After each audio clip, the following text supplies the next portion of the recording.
This is step 1 of our Faith Ringgold inspired artwork. We're going to start with a paper that has a border around the edge. That's going to be our quilt frame that we're going to end up with, but right now we're just thinking about a sky. And so we're going to make the sky go all the way down because we're going to cover up part of that later. And we are using chalk pastels. They are pretty messy, and so we really have to be careful to pick them up if they get dropped on the floor because they get crushed very easily, and also to take good care of them and make sure we keep them in their tray when we're not using them. So I'm going to try to make kind of a sunset sky, and I'm going to just maybe start with this sort of reddish orangey color here. So I'm going to hold it on the side just like this, and I don't want to use heavy pressure. Let's see, I've got something to protect my table that's kind of making a mark here. Let's move this. So I'm just making some strokes of color. You see, I'm not pushing very hard, very softly, and it's okay if it gets into the border a little bit. So we can always add more if we need to make it a little darker, but I don't want to get carried away and put too much at once. I'm going to add a little yellow in there, and maybe closer down here I'll have a little tiny orange here. Put a little orange. Some of this is going to be covered up, so I don't have to really worry about this lower part down here.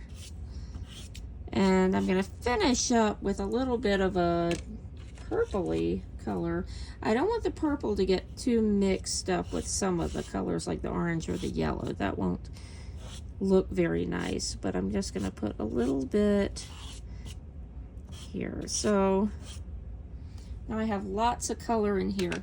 Now my next thing is to do some blending.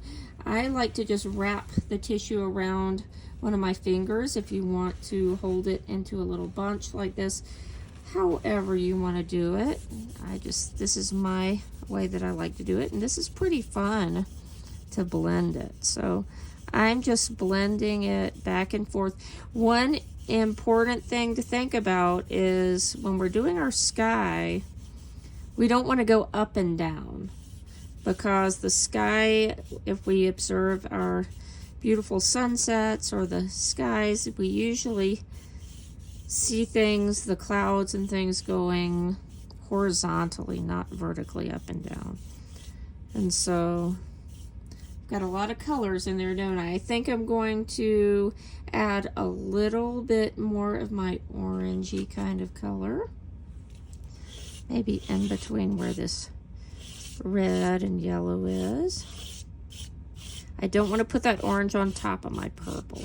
You might also decide you just want a blue sky. We do want it to be kind of darkish, kind of a nighttime or late afternoon. So we're not going to make a light sky. We want it kind of dark so that we can put the light on our Castle Rock star. So now I'm just going to get a different part of my tissue. Let's find a clean place.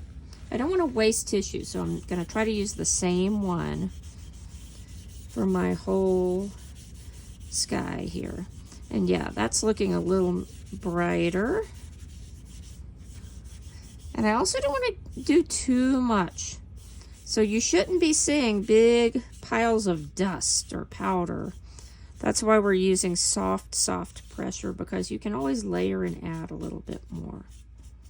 And I think I'm going to stop right here with my sky.